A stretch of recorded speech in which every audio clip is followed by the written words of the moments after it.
Welcome everybody. I'm so happy to see you here. The star like guest like Anthony. So I was preparing for one dedicated fan. I'm very happy to see that there are more of you here. My name is Elen Lotman. I'm a cinematographer. I come from Estonia, and just 5 minutes ago I was on a Balkan cinematographers conference, and I was joking that Estonia is part of Baltics. And every time I introduce myself, so people they say, "Oh, Balkans, Balkans." So I'm almost local. I have this. The presentation today has an intriguing title. What is reality? And interestingly, it wasn't planned this way, but interestingly, the tagline of the festival this year is "Reality is not enough." So it seems like there is a strong overlap.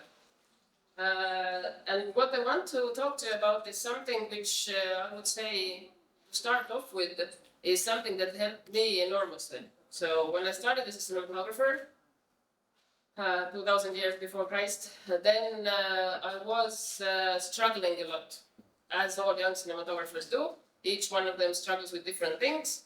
I struggled with understanding what I'm doing. And one of the things that I struggled with a lot was accepting the rules. So every now and then in film schools or in art schools, we are taught different rules. We are said that there is a three-point lighting and there is a golden mean, Fibonacci, etc., etc. So there are a bunch of rules which we are taught, and many of us are able to accept them without a problem. But I had a problem. I cannot remember anything if I don't understand it. And it was a big problem. So I needed to understand where these rules come from. And this took me to a journey, which ended up even with a PhD. So accidentally, I'm also Dr. Lotman. So if anyone has a health issue, I can talk to you about film. So if you have a heart attack, I can talk you out of it with neuroscience. But I cannot do any prescription drugs. I'm very disappointed with this. So I defended my PhD about half a year ago, and it is a practice-based PhD. It talks about cinematography methods, and it also talks about neuroscience. So I did run a bunch of experiments on portrait lighting together with a group of neuroscientists, and that has informed my work. And these experiments have also, like back and forth, the cinematography has informed those experiments. What is reality is actually a quest into understanding our perception. So something that we take for granted. Let's see if we can the slide up. While they do this, I once went to Holland. I had to do a presentation for a Dutch cinematographers. I had not been doing some presentations for some time because I had my first kid, so I was super nervous. So I arrived, I had my DCP, I had my PowerPoint, I even found some fancy earrings. So when I arrived, the first thing the technician said, "Oh no, we cannot show DCP." I said, okay, so can you have my presentation? No presentation, there is light on the screen. So what I do then, I go there and have a mic, and when I went to the sound guy, he said, "Can you take off those earrings?" It was the last thing that I had. So I had to improvise. I hope I will improvise through this today also. And while I'm filling the void, what these rules taught me, which I mentioned before, is that as a young cinematographer, I was all about fighting against these rules, because usually when you're told rules and not explained, then of course the first thing you do is start fighting. But when I understood that these rules come from, I understood also the basic notion of what Picasso has said. Picasso has said, "Learn the rules like a professional so you can break them like an artist." So this is something to remember. Whatever I talk here today is not meant to be a solid ironclad rule that you cannot break. It's meant to be aware of how we perceive reality and how our perception works. So as a cinematographers, you can use it, or as people interested in film, you can see and analyze how images work and make sense of it, understand the images better. And those rules, they come from somewhere. So usually, when I ask my students, what do you think where those rules come from, these rules that we are taught in art, people say ancient Greece, or they say Lascaux caves, or they remember some prehistoric event where some of the basics of the art, rules in art that we use nowadays were set. But something was there which carried on until today, and there was no art critic from Lascaux caves or from ancient Greece who came and told us that you had to use golden mean. It was something else. What was it? It was our brain. So our brain was there already. These hands that drew the drawings on the Lascaux caves had the same brain as we do. And this journey in understanding how our brain works has given me understanding of why these rules appeared in the first place. But I had a fancy slide in the beginning with Morpheus' hands with red and blue pill. Maybe we can. Oh, okay, so let's have this. Or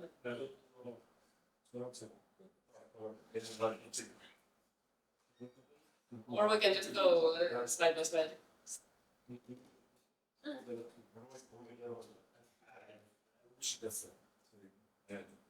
Aha, so that's it. You can keep the side panel so I can see what the next one. So these are our today's simple topics. What is reality? And warning, once you have taken the pill, it's very hard to go back. So if you feel like you want to keep your understanding about reality intact, and you feel good where you are, then better leave because it's unsafe from now on. It's unsafe because I hope that I will break your understanding about reality. And then you can rebuild it yourself because I will not be around to rebuild it. So let's talk about reality. What is our first, when you perceive reality, what is the most important sense that you use to perceive reality? How do you feel? Nice. Vision. So it tends to be most of the people who have vision consider vision as one of their primary and the first sources about information from reality. There are sayings like, I was there, I saw it, means it's reality.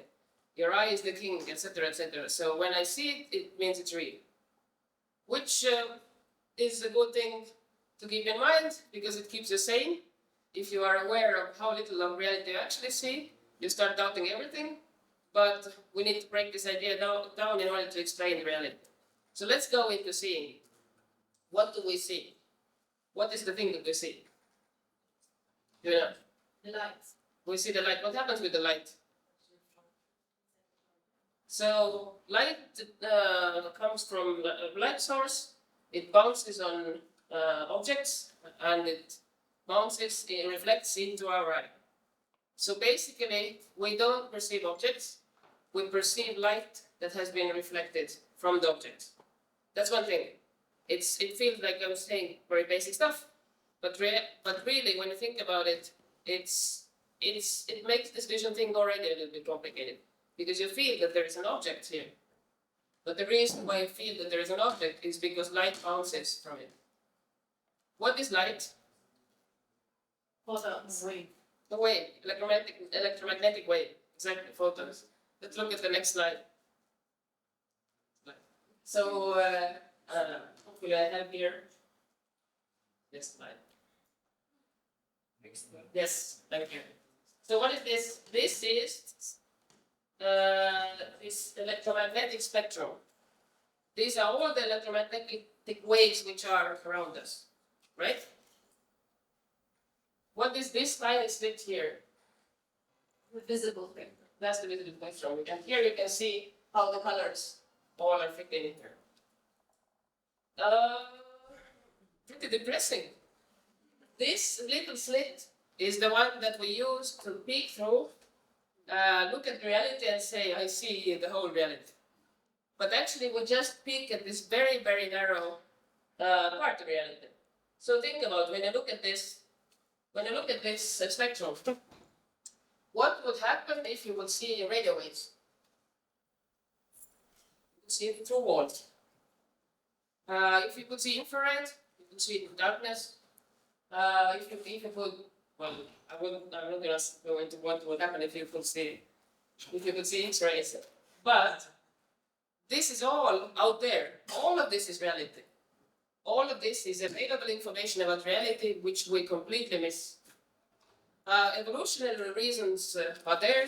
We don't know exactly why we have evolutionized to perceive reality only through visible light. There are other species who will perceive other parts of this spectrum, but there is a theory, it's very hard to prove those hypotheses, but visible light is more or less the most similarly transmitting wave in water and in air. So because life came out of water, there is a hypothesis that because of this, we have evolved to see visible light. But this is the actual reality that we perceive, but most of the reality goes missing already before it enters our eye. So we can say 95% of reality we don't perceive at all. But when you think about the sensation of reality, it's very real, right? When you think you're sitting here, it's very real. I'm here, I'm real, I see everything. And okay, yeah, there are some microwaves around me, but they are not real because I don't see them. They are real, but we perceive a very narrow part of reality. And things get much worse from there. So, let's say you lose most of reality, and then you have a very tiny bit of information that you need to build the sense of reality from. So, let's see the next slide. Most of the humans think that this is more or less the way they see it. It's a random photo from internet. My sync is not so clean. So, we perceive reality as sharp, right? If you're a glass wearer, then you perceive it sharp when you have glasses. If you don't need glasses, then you perceive reality as being sharp. Which means that you feel that the reality around you is sharp. But what do we really see? Let's look at the next slide. Humans actually see a very, very narrow center of vision as sharp. So most of the reality around you is blurry, actually. But when you don't look there, you feel sharp. And you don't perceive the blurriness in the edges of your vision. Let's see the next slide, and let's do a little exercise. So pull out your fist like this, and then look at your knuckle, and fix your eyes at your knuckle as strong as you can. Try not to move your eyes at all. Keep it as fixed as you can, and if you keep it very, very fixed, you can see that only half of your knuckle is sharp, and the rest of everything is soft. So only this little cone of sharpness is what we use to build a view of sharp reality. So how do you do this? How do you build this? You scan the world, and somewhere in your head there is a perception of sharp reality. Okay, so we have established that we see visible light. So what happens with visible light when it enters our eye? Not the right or wrong question, it's the discussion question. It's processed, so it's actually upside down and then our brain. Yeah, that's a very good thing to know. One of the things that many people know, and I always hope that someone says it, because there's a trick. You're completely right, it's turned upside down, but when you think about it, does it mean that inside your head there's a tiny version of you looking at an upside screen? Because it feels like there is an image somewhere there. But let's take it from the outset. There is no image. There is no image inside your brain. There is no screen where the world is projected. Although it feels like. So when you look around, it feels like you see an image. When you close your eyes, there is no image or something. When you open it, there is an image. But there is no screen in your brain, so there is no place where the actual image exists as an image. It is a transmission of electromagnetic waves into electrochemical signals. So the image that you see in your head is a bunch of signals. It's not an image. But it feels like an image, we know it's an image, we learned it's an image, and it's very hard to let go of the idea that it's not an image. And it better be, because if it was very easy to let go of this, it would be very hard to function on a daily basis. And I will talk to you a bit more about how it helps us to function. Most of reality gets lost. About 95% of it is soft. And it gets even worse because, let's see, there's something in the next slide. So what's there? Do you know your blind spot? Have you seen your blind spot? So let's try. Hands are good for this. So pull out your hands like this. Put your thumbs together.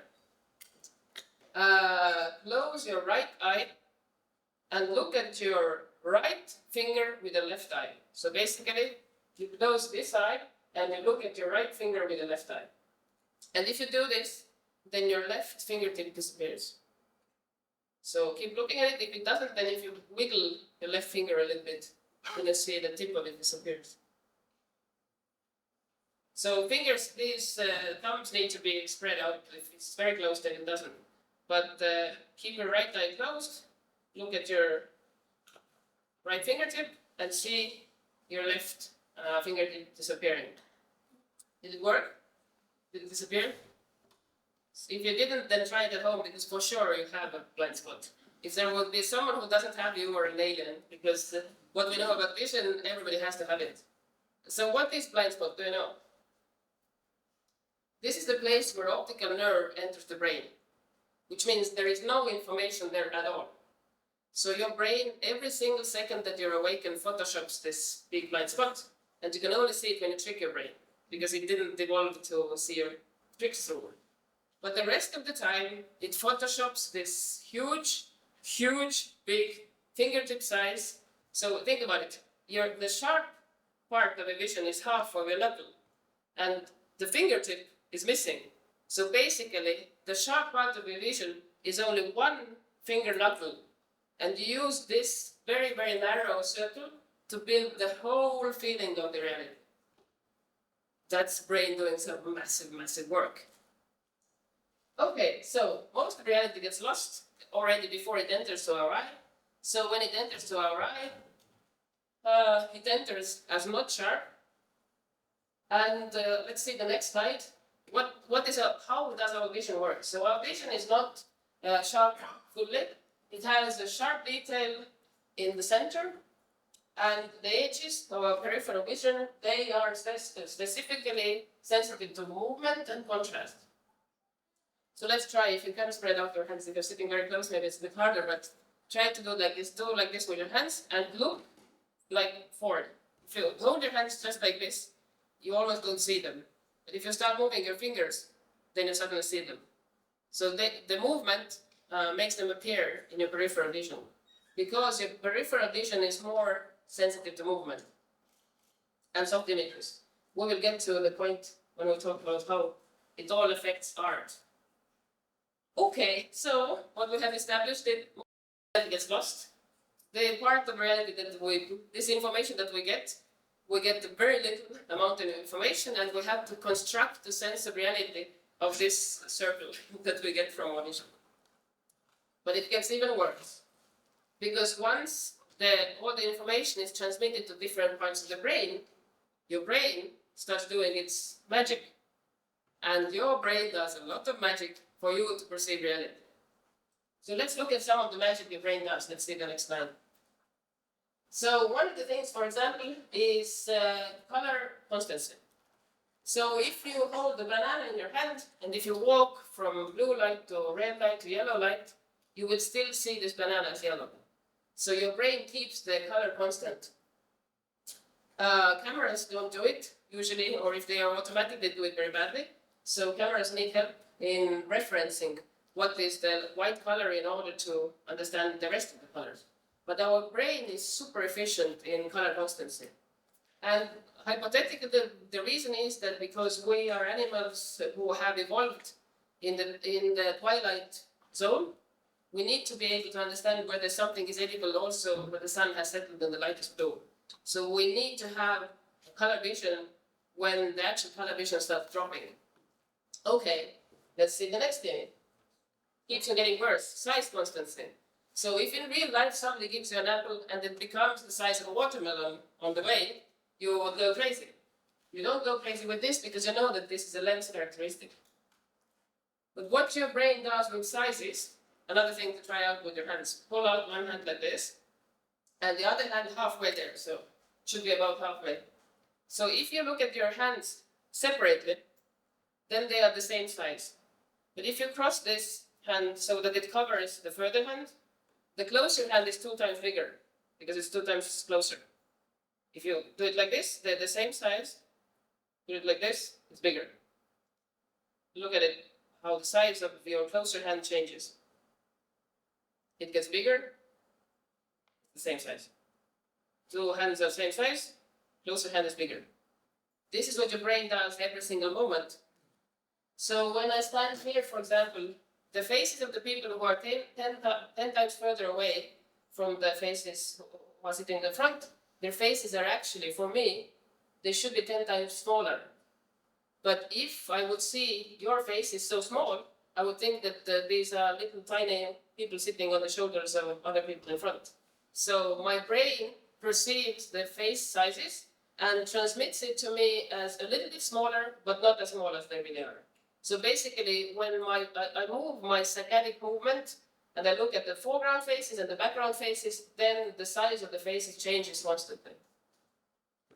Thank God we have it, because if we didn't, every morning you wake up, you look at the mirror, you would go like, oh my God, my face went small. Because of the reflection, your face is actually much smaller in the mirror. You don't see it so small because your brain knows that your head didn't shrink in the night. So size constancy is something that we are not aware of, but as cinematographers, we train either consciously or subconsciously to be aware of this. For example, classical example, you go to a trip in somewhere, let's say you go to Japan, you go to see let's go to Estonia. Estonia is the smallest mountain in the world, 300 meters. We're super proud of our mountain. We call it Egg Mountain, but that's the highest that we have. So you're in Estonia, you go to see your biggest mountain, you look at it, you're super proud of your big mountain, and you take a photo, you send it to a friend, look at our big mountain, and they're like, don't see no mountain, it's just the horizon. You're like, but there is the mountain. But on the image, it looks super small, because you have a wide lens, and it changes the way it looks like, but when you're physically there, it feels big, because your brain perceives it as big, so it makes it feel bigger. And one of the things that we as cinematographers very often have to do is when we go to a location scout, when we see a location, especially as I was when I was a young and inexperienced cinematographer, I went to a location and I felt something there. So if you feel it, you feel like, so if I bring the camera in, then the feeling is on the image, right? And then you bring the camera in, and where did the feeling go? I don't know what happened, but when I look around, I can feel it, but the camera doesn't feel it. So the skill that we acquire over years for cinematography is understanding what needs to be done with camera in order to transmit the feeling that you have there. And sometimes, let's say, I don't know, it's a big space, so you feel that this location is good because of the size of the space. And maybe it has big columns that go higher. And then you come there with a super wide aspect ratio, and the size disappears because you actually don't have the information on the image. Or maybe the room has a lot of information about depth, but in order to transmit this feeling, you need to have camera movement. So in a way, we take this array of magic sauce that our brain does with the image, and we try to translate it into lenses, camera movement, aperture, focal length, etc., etc. So it's a translation process. Firstly, there is a transmission in our brain, and secondly, we translate it into images which sometimes need something else. So it's not always enough of just being there with the camera. It needs a certain either known or unknown skill to understand how this feeling would be transmitted to the audience. Okay, but reality gets worse. So now we talked about what we don't see and how we construct the sense of reality from this not so much vision. There's the next slide with painting. So this is an example. This painting has been done from a photo. It hasn't been done from the painter's eye. because this foot is much bigger than this one. So if the painter had looked at the object, not looked at the photo, the painter's brain would have made it a little bit smaller. But because of the camera characteristic, it has been painted into the painting. And this is why very often paintings from photos look a bit weird. Okay, but let's see the next slide. So vision is not image transmission, it's information processing. So your brain gets a bunch of information and then processes it. What does it do and how does it process? Things get even worse. So we should have one YouTube video, which is called, oh, not that one, that's but if you can check one of those links from YouTube, it should be called yes. So if any one of you has so the next one, not this one, the other one, it has a similar. We look the other one first and then this one. So if any of you have seen the video, I know that some people here have it. Don't ruin it for the others. So it only works for the first time. Now the third one. So, but we'll look at those later. So we'll just order things. No, that's not this one. Something went wrong there. One doesn't work. Okay, so let's go to the. What's this? Okay, let's go to the first one then.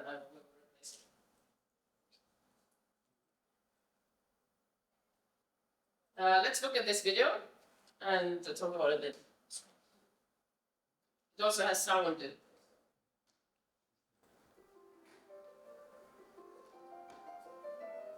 Clearly, somebody in this room murdered Lord Smythe, who, at precisely 3:34 this afternoon, was brutally bludgeoned to death with a blunt instrument. I want each of you to tell me your whereabouts at precisely the time that this dastardly deed took place.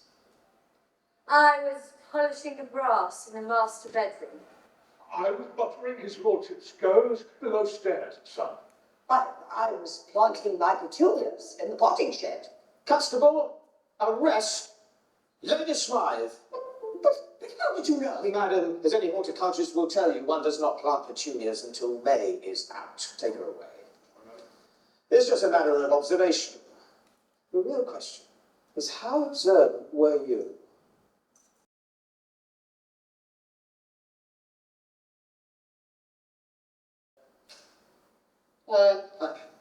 Clearly, somebody in this room murdered Lord Smythe, who, at precisely 3:34 this afternoon, was brutally bludgeoned to death with a blunt instrument. I want each of you to tell me your whereabouts at precisely the time that this dastardly deed took place. I was polishing the brass in the master bedroom. I was buttering his lordship's scones below stairs, son. I was planting my petunias in the potting shed. Constable, arrest Lady Smythe. Okay, so this, how many changes did you see? Did you notice any changes? That's the bear. The bear. And the bear, probably, I have looked at this many times. I think the reason why the bear is noticeable is because it moves a little bit when it changes, and it's on your peripheral vision, so you notice the movement. But the rest of it, they changed everything, basically. Everything in the set was changed, even one of the actors. And it's weird, but there have been experiments. And let's look at the other video, which said the door study. This is an example from real-life experiment. We won't look at it until the end, so we'll stop it.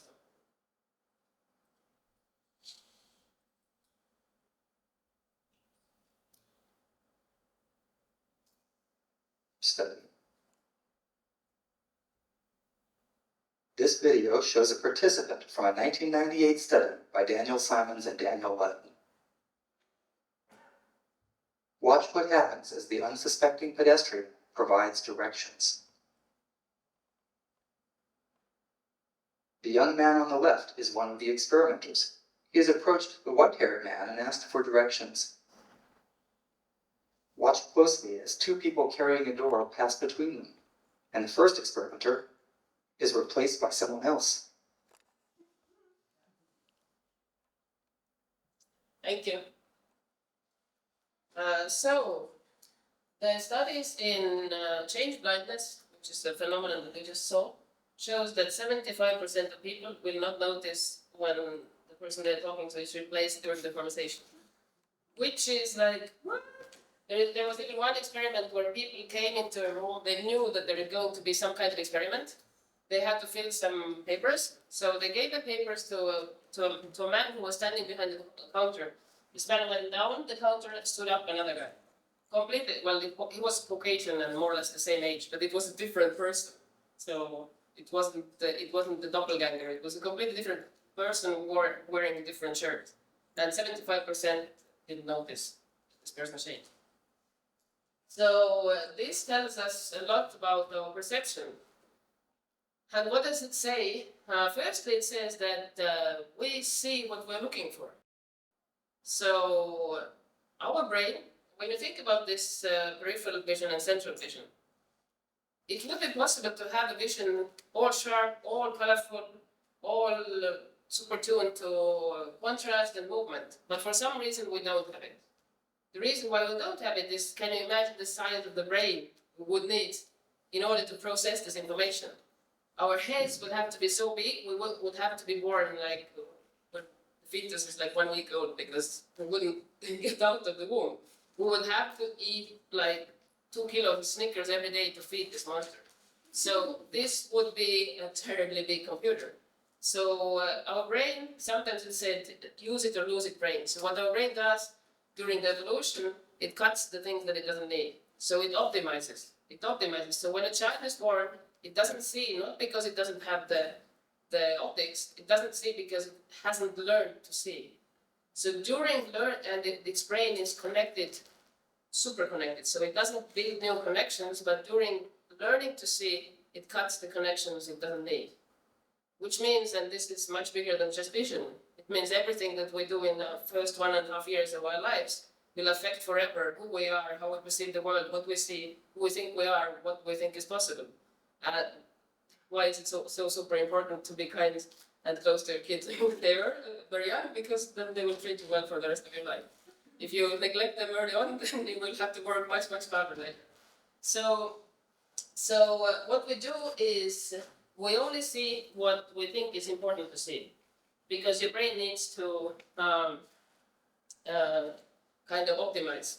So what we can say about our brain is the brain is a prediction machine. It's a machine that makes predictions. And every time the prediction fits, then it goes like, yes. And the system how this prediction is maintained is called the reward system. So we have evolved the reward system, which means that if we do something that is good for our species survival, then we get something good for it. We get some dopamine for it. So if we eat, if we sleep with someone, if we sleep alone, then we feel good. The feeling of goodness is your hormones telling you that you're doing the right thing. Of course, our hormones didn't evolve in the world of abundance of sugar, sex, and everything that we are, so we might get stuck with these hormones. But originally, because we evolved in sparseness, not in abundance, we evolved to be super sensitive towards everything, for example, which is sweet, etc. So let's see the next slide. This is something you don't have to understand it. You don't have to understand it at all, but it's Donald Hoffman's fitness beats truth theorem. And he has written a book, Case Against Reality. If you want to go further, look at it, but it's pretty trippy, so you might not want to. But what he says that if there was, let's say, 2 hypothetical creatures, let's call them critters. One of them evolves in order to see the truth, to see maximum reality. And the other evolves to see fitness. So we're not talking about fitness, we're talking about evolutionary fitness, so survival of the fittest. Fitness always beats truth. So the more you evolve, the more likelihood of you evolving in truth gets smaller and smaller. So the more you see what is making you fit for evolution. And so basically, what we can say, let's see the next slide. First thing is, the next slide shows us that the reality is an illusion. So we don't actually perceive reality. So let's see next. The sense of self is an illusion. Sense of self is something that Julian Baggini has said. I is a verb disguised as a noun. So we feel that I is something that exists, but I is something that we do. Your brain does the sensation of I. Every time you're awake, the sensation of I comes from your brain. So it's not a static thing. It changes all the time. And perception is not about reality, but let's see. It's about staying alive long enough to have sex. That's how evolution works, sorry. Basically, we didn't evolve to see truth. We didn't evolve to see reality. We just evolved to live long enough to get our DNA to the next generations. So this means that everything we see and everything we perceive is very much geared towards evolutionary fitness, not towards seeing more of the truth. Let's see the next slide. Oh, okay, so that's one, it's from a study which was done some years ago, as you see from the images. These are a bit old images. And this talks about the mathematics that is behind our sense of self. So there was a study run, I would guess 70s, looking at this image, or 80s. So the participants were chosen, heterosexual men, who were asked to rate the attractiveness of the human faces. And some of these faces repeated. And these images were always rated more attractive. Although these are the same images. The only thing that has been done is the pupil is bigger. Enlarged pupil in nature is the sign of sexual readiness. So I sincerely doubt that any of those people who rated it were like, oh, I have this pupil, really nice dilated pupil. It was like, not like. So your sense of self, your I, is a CEO of a big company. What does the CEO do? It doesn't make small decisions about when exactly the clinic person comes in and where does he or she find them all. It makes big decisions. I like, I don't like. So everything else is by a huge team, or let's say a huge mathematic machine, which in your brain calculates fitness. I think there is the next one. Next slide. So that's, for example, how our pupils talk to each other. So when you talk with somebody, if your pupils start dilating or going wider, then the partner's pupil reacts and they start doing this too. So this is our eyes agreeing on having sex much, much earlier than we actually understand we want to do it. So your machine is going about, and then the CEO comes and says, I like, I don't like. But the machine is doing its work. So this puts free will under question, but I would say free will does exist, but the more you're aware of things that affect your perception of reality, the more freer you decide whether you allow your pupil to decide for you or not. So if your pupil has said, let's go, and you're like, oh, I have obligations, then you can just close your eyes and sleep. So next up is, okay. So that's another study that was done on Playboy magazine front cover models. And the study showed that from the early covers until the contemporary times, the hip to waist ratio is the same. Although the size of women has changed, but the hip to waist mathematical ratio is exactly the same. So again, I think that the people who buy Playboy magazine, they don't go like, oh, I like this hip to waist ratio, it's really, really nice. They just feel that they need this. But in reality, your brain does the math and says, this is the healthy hip to waist ratio, my likelihood of spreading my DNA is bigger. I'm ruining art and Playboy, I'm sorry. So, let's see, next slide. So in order to understand what our brain does and how it perceives images and how much of this, let's say, inbuilt coding happens, I wanted to use a neuroscientist. He is called Eden Ramachandran. And he has written about 10 rules of art. So he studied abstract art, and he tried to explain why we're drawn towards abstract art. Because abstract art is abstract. So some people would say it's useless, it's just why do you like it?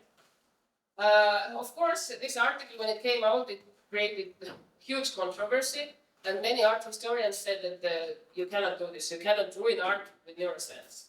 I would say my personal belief is that life is so incredibly magical and unexplainable that you cannot explain away the magic of life by finding out more about it. So it won't disappear, it just gets more weird. But learning about this might make you more aware of these things and might make you able to break these rules at the start. So let's look at these 10 laws of art and 10 laws of timing. Okay, so let's see next slide.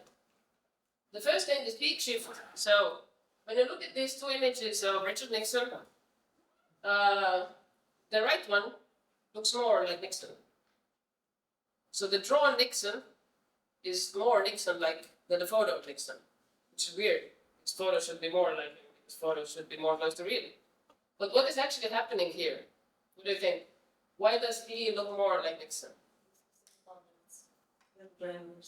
Yeah, exactly. So there's very specific characteristics of Nixon have been enlarged. So this is what he calls peak shift. Something which is specific to Nixon has been made more intense.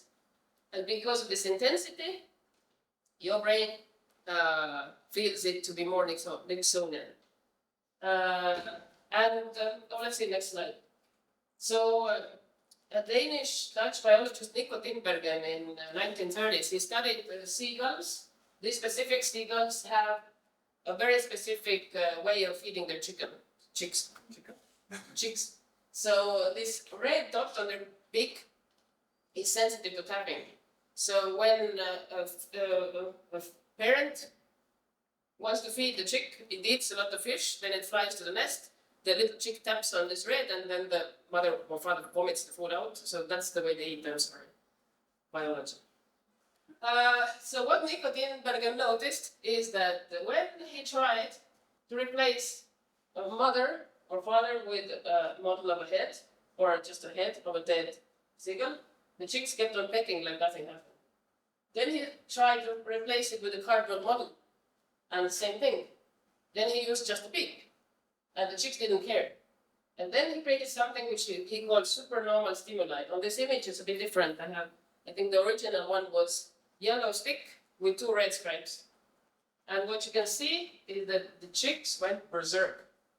So for them, this was more intense than the real parent. So what Ramachandran is saying is that if these chicks had an art gallery, they would put this stick on the wall, they would call it Picasso, they would pay a lot of money for it, they would say, I don't know why I like it, but I just like it a lot. So basically, it's something which is evolutionarily very important for the species, and it has been made into an abstract, enlarged version. We don't really know, no one interviewed these chicks, we don't know, they're crying inside. I know it's from my mom, but I really like it. Maybe they didn't care because evolution didn't tell them that there will be humans who will test them. Something, anyway, happened so that they felt strong about it. And there was another experiment with rats. The scientists created a rectangular hole and another hole with a wider aspect ratio. And they taught the rat to find cheese from this hole. And then at some point, when the rat had learned to prefer this, it had been conditioned, they got rid of the rectangle, and they introduced another one which was super, cinnamoscope. So super white box. And although this first box was the same, the rat started preferring the super white box because it had learned the characteristic. It didn't learn the mathematical aspect ratio, it had learned the characteristic. And through learning this characteristic, our brain is able to build a model of reality and predict things that it hasn't seen before. Because if we would only be able to memorize things we have seen before, we would be pretty bad at predicting. And this supernormal stimuli actually has changed. In Australia, there was a specific beer bottle called Stubby, which is a very small brown glass bottle, and there are these little bugs who are also brown and who had this little stubs behind them. And these beer bottles almost threw these beetles out of extinction because the male beetles started copulating with bottles because the bottles looked like hyper females. So the brain learns patterns. It learns patterns and it tries to predict future from these patterns. Okay, let's see the next one. Oh yeah, that's YouTube has said that life is drama is life with the dull bits cut out. So in a way, films are also supernormal stimuli. So we cut out all the toothbrushing and all the boring waiting for something and all the what happens and all the I don't know what to do.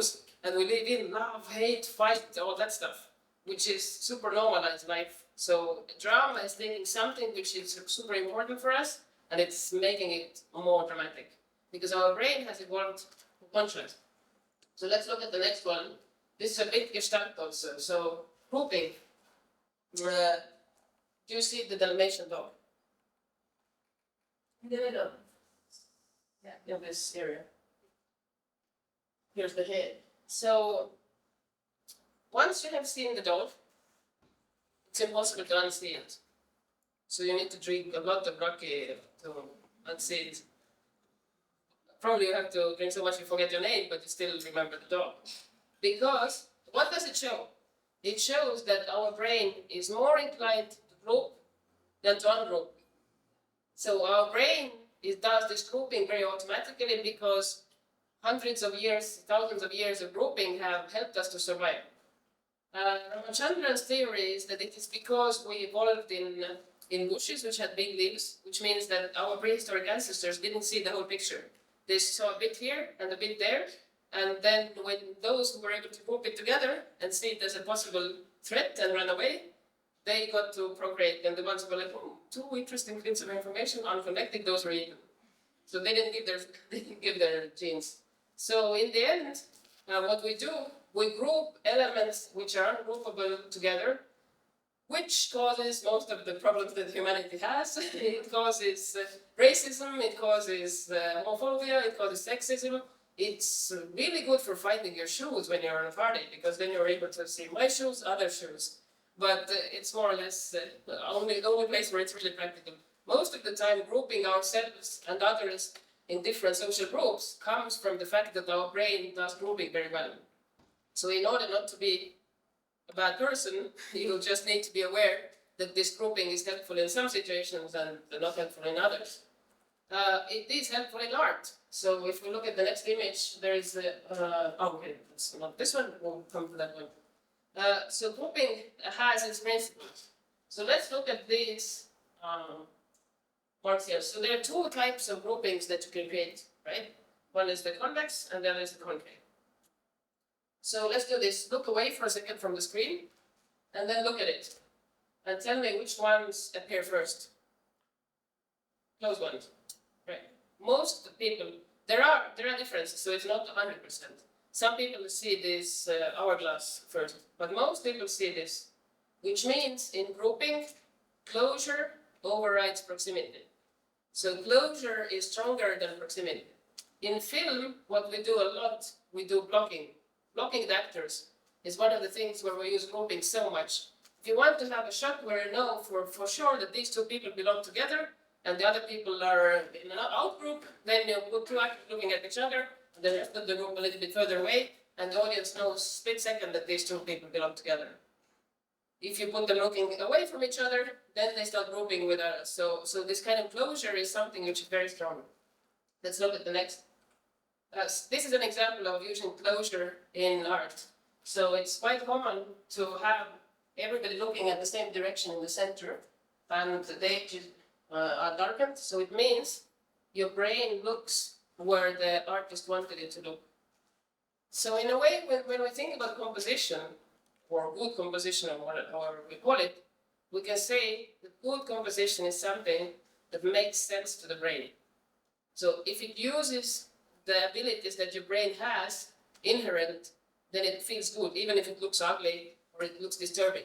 So composition doesn't have to be aesthetical, it doesn't have to be beautiful.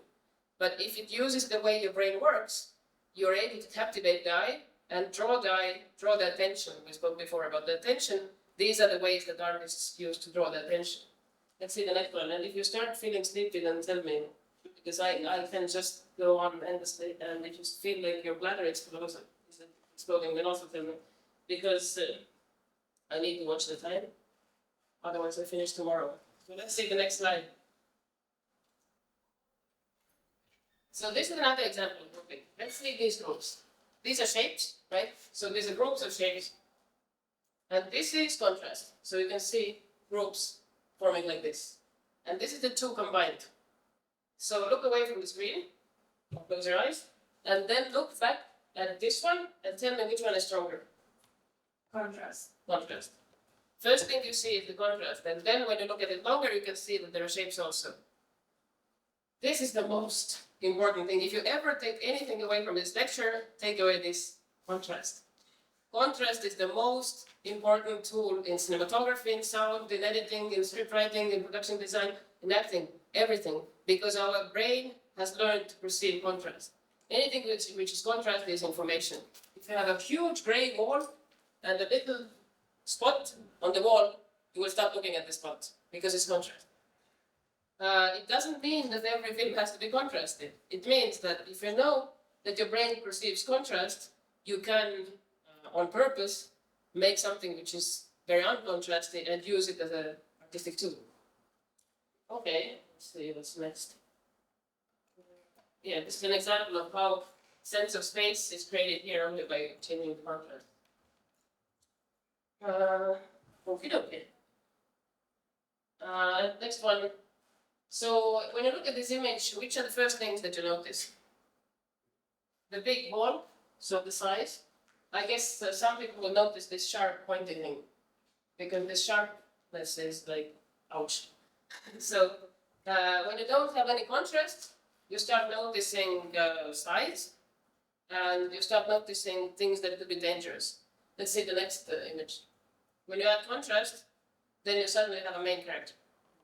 You have this story of a little soul that never found anyone who looked like him or her, as it was in this dangerous world of pointy things. So contrast is everything. Okay, next slide is symmetry.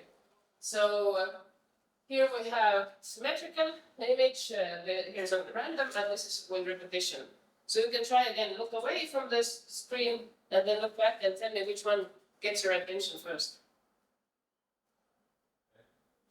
So it tends to be the symmetry. So symmetry draws attention. Makes sense because all the species who wanted to eat us in the past had symmetrical faces. So if you're in a bunch of leaves and suddenly there's symmetry, it could be someone who would eat you or someone who would mate with you. So super important to notice them first. And then the random, but usually the order is symmetry, repetition, and randomness. So if it's completely random, then your brain doesn't notice it. Which again, it doesn't mean that you cannot use it. If you want, let's see the next slide. This is something which is called generic viewpoint. So people abhor this. They prefer this image, because this image is unclear. It's either one foot is missing or it's hidden behind the other foot. So the studies on which, if people are given a chance to look at an object and walk around it and find the optimal place to look at this object, people tend to find the place where the most number of characteristic features is visible. So that's why we prefer face which is not full on, but like this. We can see the eyes, we can see the ears, so we see more of the characteristic features. Again, it doesn't mean that you cannot use it if you want to do a horror film, do it, and people think, So one thing about this prediction machine is what your brain tries to do is resolve ambiguity. So for your brain, ambiguity is dangerous. So what it does whatever, it will tell you whatever story just to make sure that it's not ambiguous. So if you think about the horror films, I don't know, zombie films, where people turn into zombies or witches, the most horrible place is when they start turning. When they're already zombies, then they're just like that. But the turning, where it's not a human and it's not this new thing yet, is usually when the horror is. The darkness, where you don't see it. One cinematographer has said that light is there to draw attention, darkness is there to draw imagination. So if there is not enough information, your brain gets super active because it tries to interpret. It's a prediction machine. If it doesn't interpret, if it's just like, oh, nice darkness, then it's eaten. So all the nice darkness people were eaten way before they had any children. The ones who were like, I don't know what's there, there's something dangerous there. The ones who were maybe too nervous, but they got to have their children and also gave their nervousness to us. What happens with this ambiguity is, maybe you're aware of this phenomenon which is called uncanny valley, which is a big thing in robotic studies and animation. So if there is something which is, if let's say a person is drawn abstract, it's nice. The more it starts getting realistic, the more we like it. And then suddenly, just before it's fully realistic, there's a huge drop and people go like, oh, this looks horrible. And this is called uncanny valley because your brain doesn't understand if it's a human or if it's an artificial human. So it needs to resolve the ambiguity and it gets really nervous. Okay, let's see what's next. Aha. So it's not only us humans who do it, it's also the other animals. Here is, I present you a work of a beautiful artist called bowerbird. These birds are fantastic creatures because they build these things called bowers. Nothing happens in there. No one lives there, no one lays in eggs, nothing. It's just for beauty. So the male bowerbirds build these bowers and they attract other bowerbirds to look at these structures. And the other bowerbirds decide, based on these art objects, which ones they pick. So this is why we all want to be cinematographers, right? What they do is, so this incredible artist has chosen different blue objects from a trash can, I guess, maybe flowers near to a cafeteria. And the studies even show that bowerbirds use forced perspective. So what they do is they put smaller stones closer and bigger stones further away. So if a possible mate comes, it looks like, oh, nice driveway. Park a Maserati here. So it's possible to extend your procreation or love abilities to objects and find love using objects, as we all do. Okay, so all of this is not to say that, okay, evolution did this, where we don't have free will, well, there's no need to continue living. It just draws an understanding of how your brain tends to perceive the world and how your brain gets enjoyment. And you can use this for everything. And of course, when you think about evolution, and before when I said that the sense of reality is to live long enough to have sex, I would say condom is the biggest invention humans ever have made. Everything is dwarfed by this. Like planes and computers are nothing condoms. Okay, so let's see about the sense of space. So what we know about how our eyes work, let's see the next image. Our eyes have three ways of perceiving depth, and there are only 3 boring slides, so we'll get through them. One of them is oculomotoric, so the way our eyes move. So what our eyes do, they converge. Something comes closer, they converge. Sometimes they try to diverge, but it hurts. And the other is focusing, so accommodation. When your eyes focus, then they accommodate. What's interesting about this is that most of the times these two things are together. So when I look at this object, when I draw it closer, I both focus on it and I converge on it. But there are very rare moments where you don't do them together. Some of you maybe already have it. It's like when you get really sleepy and it goes a bit out of focus, but you're looking at something still. You're already having it, right? Or when you have a carbohydrate coma after dinner, and it goes like, oh. So basically, when you're screen saving, or the other version is stereoscopic cinema. So in stereoscopic cinema, our eyes do something that they don't do ever, or at all, much. They focus on the screen, but they converge on other places. So the fish comes closer to you, you converge on the fish, but your focus is on the screen, the image is on the screen. And this sometimes causes eye strain for some people when they get stereoscopic. Okay, so that was oculomotoric. Let's see the next slide. Then there is the stereoscopic. So stereoscopic vision gives us information about space because eyes are a little bit different and they see a little bit differently.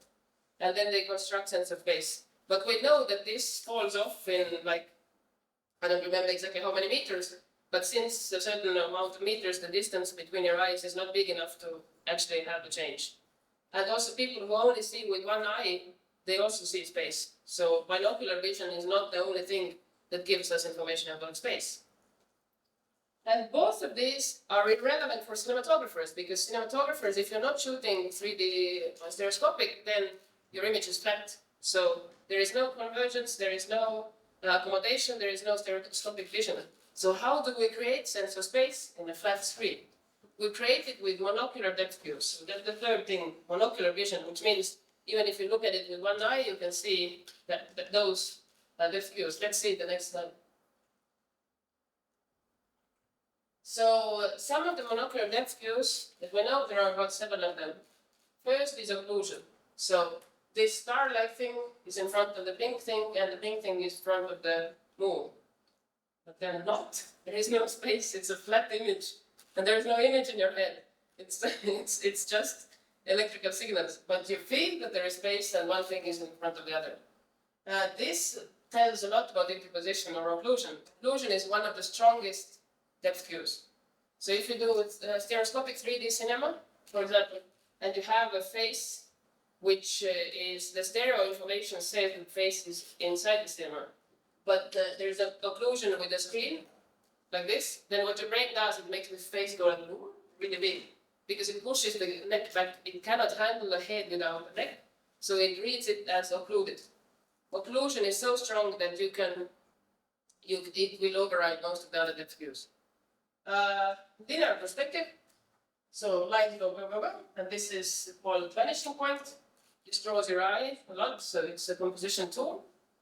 And the relative size and elevation. So we know that this is not the little fairy man flying near the shoulder of this man. We know that it's somebody who's further away. And the reason why we know it is because it's smaller and it's higher, and we think it's not a little elf. We think it's a human, so our brain tells us that it's further away. So we see depth in this image where there is no depth. Let's look at the slide. Next slide.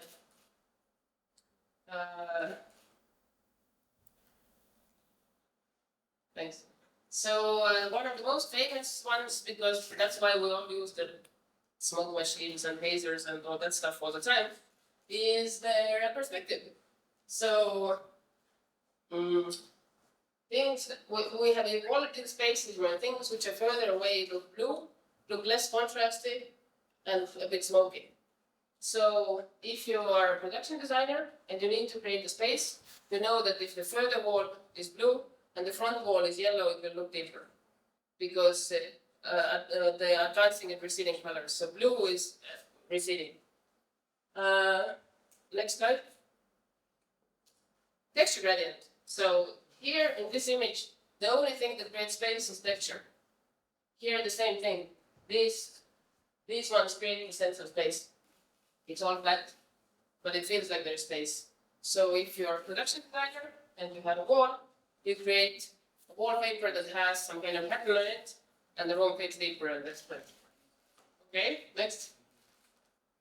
This is an example of a texture gradient. So if this painting didn't have these copies, so these copies are further away from each other and those are closer. If it didn't have these copies, it would feel more like a mountain.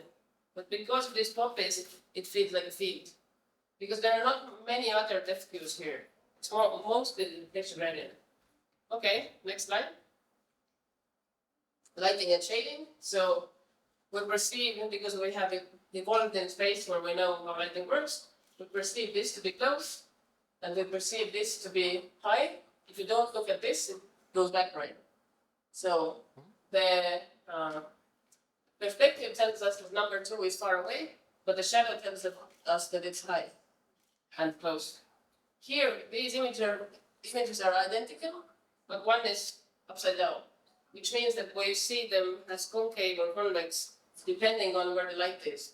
So we have evolved in space where the light came from up, so we see these ones as convex or concave depending on where the brighter part is. Okay, next one.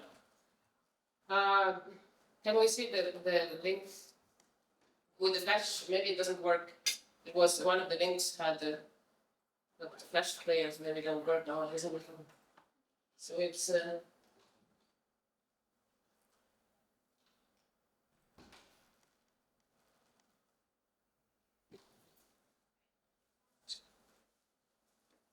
does anyone have any question? Yes. If it doesn't work, then No, we will write it down. so motion parallax. What is motion parallax? Motion parallax says that objects which are closer to you move quicker than the objects which are further. So if you sit at the window of a train and look outside, then you feel depth because of the motion parallax, because the nearer trees go like this, and the further ones go slower. And if we manage to see the link, then the motion parallax is something that can be created to create space out of basically nothing. So motion is a very, very strong depth, molecular depth view. And we use it a lot as cinematographers. So considering how much of our budget goes to moving the camera, then we know that lateral movement, especially when you have foreground, background, when you have 3 layers and the camera is moving like this, it creates a very strong sense of depth in a flat image. Remember, it's not reality, it's not image, and even if it was image, it will be flat. If you can't open it, then it's okay, because I think it was one of the other links which had the flash layer. Might not work. Work? Okay, let's see the next slide. So I have some samples here from real movies. Which do you remember where it's from? Okay.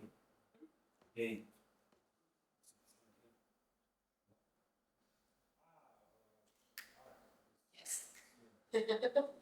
So there is something in this room that the main character really, really wants, and it's very hard to find.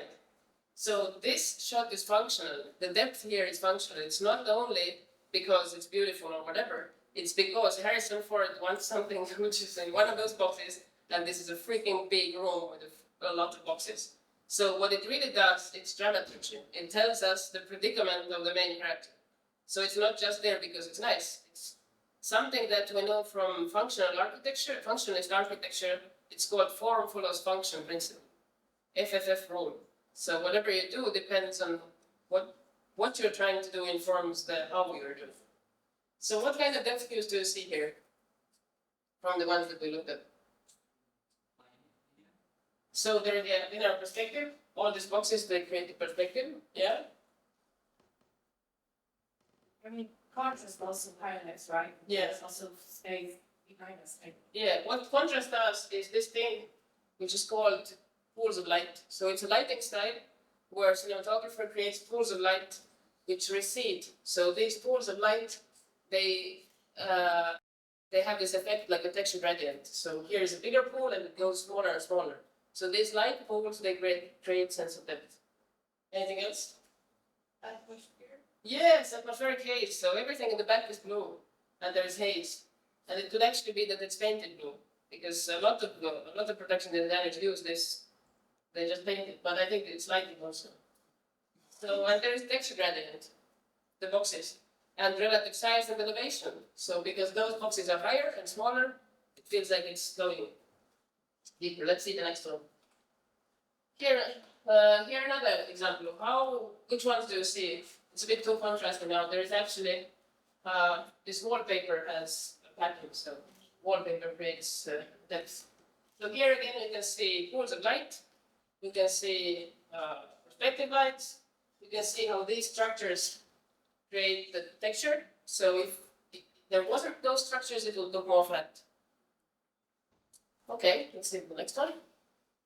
This is an example of a close-up. So it is just a close-up, but the pools of light behind the face on the ceiling create space. So if it wasn't the lighting on the ceiling, it would just feel like gray nothingness. Let me see. And the next one.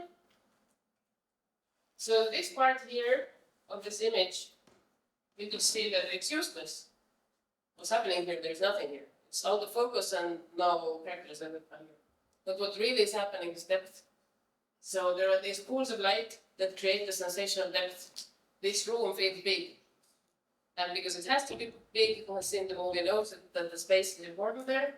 This is super important. And the fact that it's out of focus, it creates similar perception as our field of vision does. Okie dokie. So, talking about Ramachandran and his interesting studies, I really recommend you to Google him. He has done really fantastic work. He's the first known person to amputate the phantom limb, which is worth Google. But he also studies something called synesthesia. Do you know what synesthesia is? When your senses mix. Yeah. Are there any synesthetics in the room? No? It's sometimes you don't even know. Sometimes you're like, yeah, I'm not synesthetic, but I know that number 1 is green, number 5 is brown. So people have sometimes senses mixing. And heavy synesthesia can be that you have very, very strong senses mixing. Taste can create sound can create taste, etc.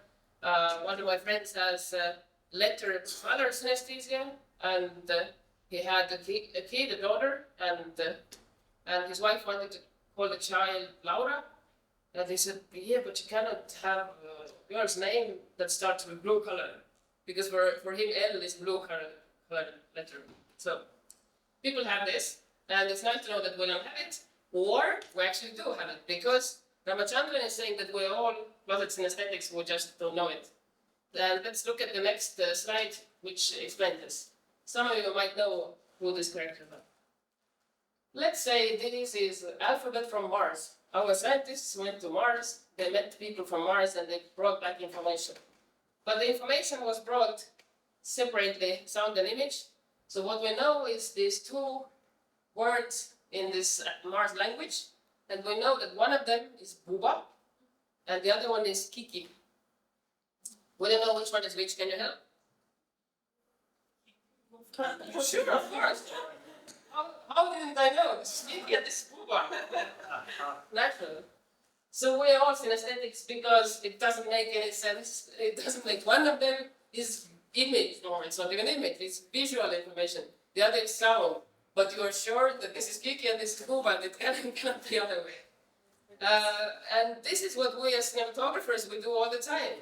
When there is a romantic fireplace scene, we create this Buba lighting, warm Buba music. When there is a horrible scene under the shower and someone is getting killed, there is this Kiki music. It all looks very Kiki and very contrasting. It looks like glass shards. So what this is called cross-modal abstraction. Our brain abstracts information from different sources. So think about your brain for a moment. It is a jelly inside your head trying to survive. It's mostly blind. It doesn't have much to do that it can do except to direct this very, very clumsy machine to move somewhere, eat something, sleep long enough to not die of sleep deprivation. So what your brain tries to do, it gets pieces of information from here, pieces of information from here, pieces of information from here when you sit down, everywhere, and it tries to blend it into one reality. The best way for it to do it is to get the information which matches from different channels. So this is cross-modal abstraction. This is why synchronism is so strong. So if you have synchronistic sound, you can create very, very strong sense of reality, because sound and image synchronism creates these sync points, which Michel Chen calls syncresis. So it's like synthesis and synchronism together. It basically creates a stronger sense of perceived reality. So our brain is inclined to find similarities from different different information channels and blend them together. And you can use it for both. You can use it for making the sensation of reality stronger, but you can use it also for creating a sensation of something, airiness, for example. Very common thing that is done that you have, I don't know, John Woo, you have in the face-off there's a fighting scene and some classical music is playing on it. So there is this unsynchronous music that doesn't fit the image, which makes you think things that maybe otherwise wouldn't. Or if the image and sound are similar, they blend together, they're congruent, then it creates this strong Kuba feeling. Sure. The nature of it. So,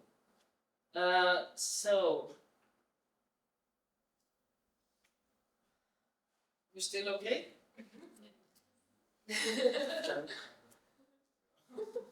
It's intense, right? Yeah, when you go out, you're like, I don't remember anything. I don't know what reality is. Okay, so I try to bring it more closer to art. So, because the videos don't work, I cannot show you cinematography examples, but I have a bunch of examples from paintings, and actually it all is the same thing. Let's see the next slide. So, what we know in our brain, there are two big pathways how the image goes. One of them is called where system, and the other is called what system. One of them is older, evolutionarily, the other is younger. So our brain is a modular thing. It started with the brainstem when we were still lizards. Then the newer parts of the brain grew on it, and then newer parts of the brain grew on it, and then the prefrontal cortex, which is the newest part, grew on it. But this lizard brain is still down there. It's still working. It's still creating all the madness in our society. So this prefrontal cortex is the one that makes us humans, rational, able to talk, able to understand other people, able to empathize. And then this lizard brain makes us reactive, aggressive, and phobic to everything. But these two different systems have one very specific difference. One of them is colorblind. So basically this where system is responsible for motion, space, position, depth, figure to ground segregation. And this what system is primates have it and humans. It's for recognizing objects, faces, color, and complex details. The where system doesn't see color. Okay, let's see the next slide. So this is an example from a study by Margaret Livingstone in equiluminescence. The contrast is not so good here now, but basically what she did is she took the painting Impression Sunrise and she turned it into black and white. And you can see on this image that the sun basically disappears. So in the black and white system, your brain doesn't see the sun. What it starts doing, it starts amplifying the color of the sun. So this, the original, the sun looks more intense, but it's not really more. So here, the chroma is stronger. So the chromatic characteristic in this image, the sun is stronger, but it looks less intense. It looks much more kind of grayish because of equiluminescence. So equiluminescence is something that your brain, when your brain sees equiluminescence, it starts amplifying colors. Okay, let's see the next. Oh, this images quality is not so good. I'm sorry. So basically, this is about Rembrandt and the actual. So you have to look at the original image to understand it. So the actual contrast range is not as big because the window reflects only 15 times more light than the shadows. So it's not so contrasted. Physically, it's not so contrasted. But the way Rembrandt has painted it, using gradual background changes, makes it feel more contrasted. Let's see the next one. So here, okay, you don't see the dark light. So can you switch off the light for a second? Does anyone see? Switch. What's this one? Does this maybe this one? No. Okay, well, let it be. So basically, this box here is the same color as the brown box up there. It's the same color. But our brain sees this as light orange and that as brown because it does this magic. It knows that this is a shadow and this is in light, so it creates different sensation of color. Sensation of color is not objective thing. Okay, let's see the next one. So here, when you look at these images, I don't know if it appears with this light, but you should see that this blue has kind of a path. So these in-between parts feel a little bit blue too. It's kind of like it creates a sensation that there is a light blue in between. Actually, this is just white, there is no light blue here. But it creates a path because a very specific thing our neurons do. I'm not going to get in there, but our neurons amplify information which is coming from next neuron, and pressure down information that is coming from the further neuron. So through this, your brain creates illusions which feel real. Let's see another one. So these number 1 and number 2, you can see how you can perceive them when they are in a gradient, and if they are separated, then they feel darker. So they change depending on what are the colors. Okay, next one. So, and the last thing I wanted to talk to you about is something called chromatures. And the chromatures is when you combine color with texture. So color itself alone creates some kind of feelings, and we know about color psychology that colors have effect. But the combination of color and texture has a very, very strong effect. Let's go to the next slide. So here something starts appearing, a texture of some kind. It creates some kind of feeling, so it draws more attention than just the box. But you're not sure if it's good or bad feeling because you don't know what's going to come from there. So let's see the next one. So it's becoming clearer, and you get some kind of sensation what it could be. It draws attention. Let's see the next one. So you might already be aware of what it is, but it still could be something else. And the next. So it could be a strawberry, right? And the next one. Can you feel how the saliva came in your mouth? So you react super strongly because of the color and texture combination. You can feel, oh, strawberry, I want the strawberry, oh, this, I want to buy it. Before it was like, yes, red, there is something in there, but when it's combined with texture, then it creates very strong physical sense. Every time I see it, I can feel that I start salivating. Okay, let's see the next one.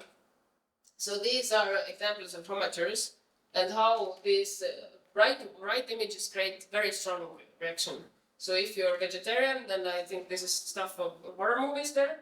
If you're as bad with sharp objects as I am, then this is stuff from nightmares. And this could be an apple. If you're hungry, this probably could be a favorite. So these they create some kind of sensation, but it's not strong. And the more you get to the detailed versions, the stronger it becomes. And once your brain clicks and says, oh, it's an apple, then it's like, oh, I need an apple. So your brain predicts, and once the percept of something is created, then it becomes super strong. Let's see if we can. So that one is also where chromature it's combined with different. So you have a combination of different color, which means that it could be just 2 grapes. Both of them work as edible grapes, but it also could be that this is a raw grape and this is a ripe grape. But they both create some kind of sensation in your mouth. Let's see the next one. So this one, the same colors as before, but the green meat doesn't. So the previous image was the same colors, exactly the same colors, but different texture, which meant both are okay. This one is same colors, but the texture says that the right one is something that is either not edible or maybe art. Okay, and let's see the next one. And this is just a sample of how the basic change of chroma combined with texture can create completely different sensations about time of day, about whether it's cold or warm, etc. If it was just these color spots, it wouldn't be like this, but because we see a silhouette, and we associate silhouette and the background sky with something very specific, then this happens that we create sensations. Okay, so I'm going to round it up now. Let's see the next slide. So what we know about human perception, we know that first saccadic movements focus on the brightest part of the shot and the sharpest part of the shot. So whatever is important in the shot and you want it to be central and seen should be either the brightest and the sharpest, or become brightest and the sharpest during the shot, or if you don't want it, then make sure it's not the brightest and the sharpest, and it falls in the shadows. And the next slide is about the last thing, which I wanted to round it up with. Let's see if it works. There should be a GIF. Yes. One moving image. So the idea of breaking down reality was not only to speak about how much of the sense of reality is mathematical, it was also to speak about how much cinematographers are trained seers. So we as cinematographers, we are for sure trained technically, we are HODs, we are artists, etc. But first and foremost, we are professional seers. So our vision is trained over the years of looking at images. And how this vision and training works is through myelination. So if you are aware of this 10,000 hour theory put out by Malcolm Gladwell, who has said that to become skilled in anything, you need to have 10,000 hours, approximately 10,000 hours of experience. It relates to more or less 7 to 10 years, depending on how much work as a cinematographer, when you get this kind of professional vision. And how it happens is that your brain, when you use certain parts of your brain, let's say visual parts, for a lot, your brain learns that it needs it. So it starts building myelin. And myelin is essentially an isolation material. So these parts of the brain that are used more get more myelination. And you can see that the more myelinated neuron has a quicker reaction. So the electricity moves quicker when there's better isolation. Every electrician knows it. That's how cinematographers grow. And painters, sound designers, etc. And next slide. Sorry, I'm changing here. So in the next slide, we will see that this more practice, more myelin is real. And when we look at the next slide, which is about a study that was done on art-trained viewers. So it was an experiment to see if there is a difference between naive viewers who have not had a lot of experience with art and art-trained viewers. Let's see the next slide. So they used the Francis Bacon study of a dog. Next slide. So the first fixations, as I said, your eye fixates on objects, the saccadic movement. This is a naive viewer. So the naive viewer first finds the object, the dog, and then second tries to analyze the space. The trained viewer, by that the same time, has completely analyzed the image, has seen what is in the background, what is in the foreground, what are the objects. So the trained viewer sees the image quicker, sees the different elements of the image quicker, and understands the image quicker in order to reproduce it. So let's go to this next slide. This shows the first 6 or 7 saccadic movements. The naive viewer is just here, hasn't moved at all. So the first 5 movements, the naive viewer is just looking at the dog. The art-trained viewer has already done this, analyzed this object. So you become, the more you see an image, the more you watch image, the more quicker you become at perceiving images, which means the better you become at reproducing these images. So in a way, what I always say to my students, the cinematographers, is that if you're in between jobs, which very often is where cinematographers are, especially when they're young, you start doubting whether you even are a cinematographer. And there is a point where you think that maybe it's only I who know that I'm a cinematographer, but the rest of the people know that I'm a college dropout. So these times between jobs, instead of worrying and scrolling and refreshing your feed, hoping that someone makes you a call, you can train your vision. You can continue looking at images, looking at films consciously, and one of the most important things is perceiving your perception. If you go outside today, try to notice what you see, what you notice, and try to understand why you do this. And it's going to tell you so much about yourself and about your problems. Maybe you need therapy for this. But we see and notice things that we're afraid of. We see and notice things that we think bad about ourselves. If we have a weight problem, if we go into the room, we only see people and their weight. If we have a problem with, let's say, self-assurance, we go into a room and we only see super assured people who are all better than us. So depending on what we perceive ourselves as problems, we carry this notion with us and we notice and see this. So be aware of what you're looking at. Look at things that help you thrive. Look at things that are familiar, or look at things that you don't know at all, because you can train your vision. But don't look at things that hurt you, make you feel bad, make you feel sadder and weak, because this is how you train your vision to only see those things. So make sure whatever you look at, it either trains your vision to something new, or it trains your vision to something useful, or just makes you a happier person. And this reality is all an illusion, is more or less all for you to build.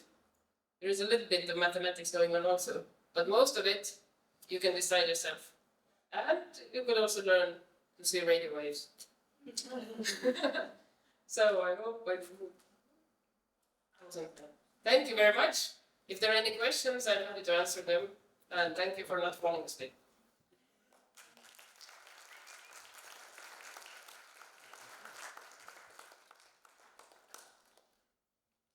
Does anyone want to ask anything? Don't feel obliged. The scary moment.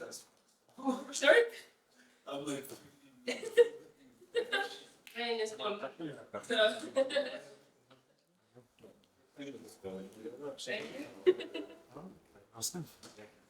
I suggest if anyone wants to know more, I really suggest to read, look at Margaret. She has done fantastic studies on Mona Lisa tradition, and she's really